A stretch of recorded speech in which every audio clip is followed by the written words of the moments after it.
Hi everyone. Today we're going to talk about chapter 11. And so here we find that it's March 1995 and Jennifer is at home and we find that she has 3 kids. They're triplets. That is a handful, especially around that age, the preschool age. That is a very big handful. And out of the blue, she gets a call from Detective Mike. He says, "Jennifer, I've got something to talk to you about. I'd like to come by with the ADA." And she says, "Oh, that's fine." Um, and so she's worried. She's like, had Ronald Cotton escaped? Was he coming up for parole? Were we all in danger? So we find out what's happened since the 1985 trial. She kind of fell apart after that trial. Everybody thought she should just move on, but she couldn't. She finally broke it off with Paul for good. She says he wanted to graduate from business school, return to Burlington, and be looked up to in the community I loathed, and I'm sure he probably thought but would never admit what kind of wife and mother would I, the traumatized rape victim, be. And that's completely unfair because rape victims can move on, and she certainly did, as proven in this chapter. Um, but it can be hard for everybody. Everybody deals with this differently. Excuse me. She's in her final semester of school and she's doing an internship, and unfortunately, the guy who's supposed to be her boss ends up coming by her apartment drunk, says, "Hey, I'm not safe to drive. Can I, sleep it out on the couch?" And then suddenly he comes into her bedroom and he tries to have sex with her, and she fights him off and says no. And he's fighting with her, and that's another attempted rape on her. And that's horrible since she's already been raped once and now this is happening again. A friend comes over, they drink beer, and then they go to someone's house to pick up some cocaine. They take it back to Jennifer's place. People come over to party. They do whatever in the upstairs bedrooms. Um, and she's kind of out of it, and everybody goes home by the morning. Um, and so it's hard for her the next day. Um, and she's thinking about possibly, just ruining her life, just not caring anymore. Um, but she doesn't want to give Ron that much power over her. For spring break, she goes down to Florida with a friend.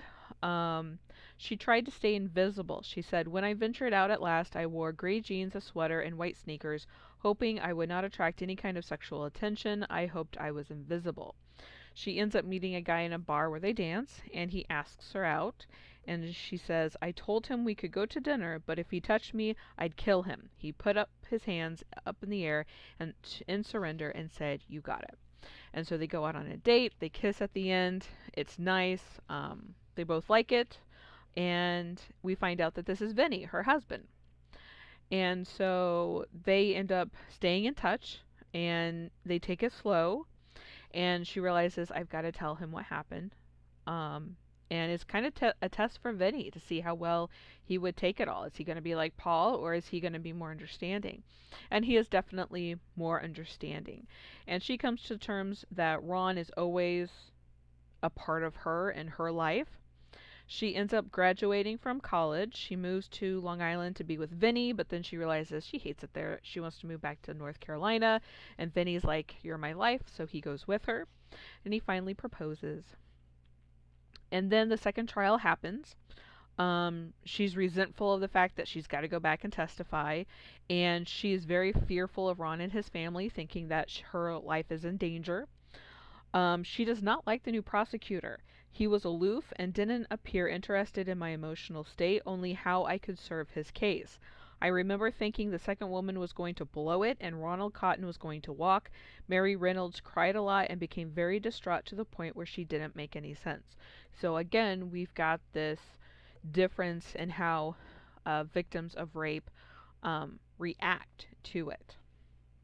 And there's nothing wrong with that. Everybody processes it differently. She is mad at Ron for even trying to bring up the suggestion that it was someone else. And then he's convicted again. She says, "Good riddance, bastard. May you burn in hell." So she gets married, and in 1989, they are pregnant with triplets. So there's Morgan, Brittany, and Blake. And she says they have a happy house.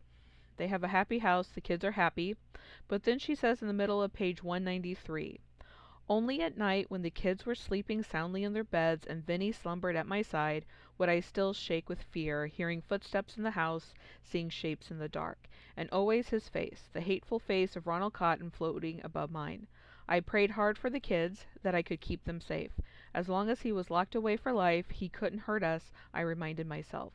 Over the years, my nighttime fear subsided somewhat, but I still prayed each and every day for Ronald Cotton's violent death. Only then did I think that awful face might retreat back into the shadowy evil he had emerged from, and I would finally be free. So now it comes to the day when Mike and the ADA come to her house. Vinny stays home that day to be with her. The kids are at preschool. And Mike says, "Look, Jennifer, I hate bringing this up, but Ronald Cotton has some new attorneys and they filed a motion, and we feel that we need to cooperate with it." So she's got a lot of anger and disgust at that point. She says, "I don't want to go back to court. I can't go again. I'm finally getting to a point where I can put this past me, and I've got small kids now." And he says that they want to do some more testing. There's a new test that can analyze biological evidence in the rape kit, and it's very accurate. Ronald Cotton has asked for a DNA test to be done on the rape kit. The problem is your blood sample has disintegrated since 1984. We need a new sample of blood from you so we can figure out what DNA belongs to you and what DNA belongs to the man who attacked you. And, this is hard for her. She even admits that she saw Scottie Pippen on the TV one night and it reminded her exactly of Ron Cotton.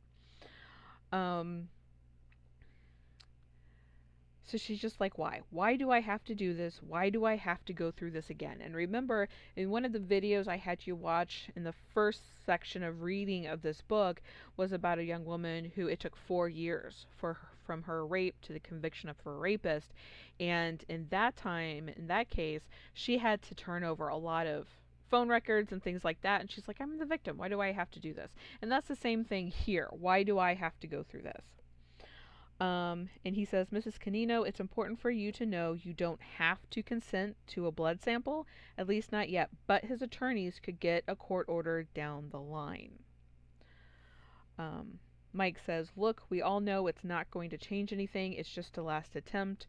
We got the right guy. Ronald Cotton is going to stay put in prison, but they could drag this out. And so she doesn't want it dragged out. She just wants to get it over with, so she agrees to it. And then that day, they go and get her blood sample. And that is where we end with chapter 11. There are no extra things to watch for this chapter, so go ahead and move on to the video for chapter 12.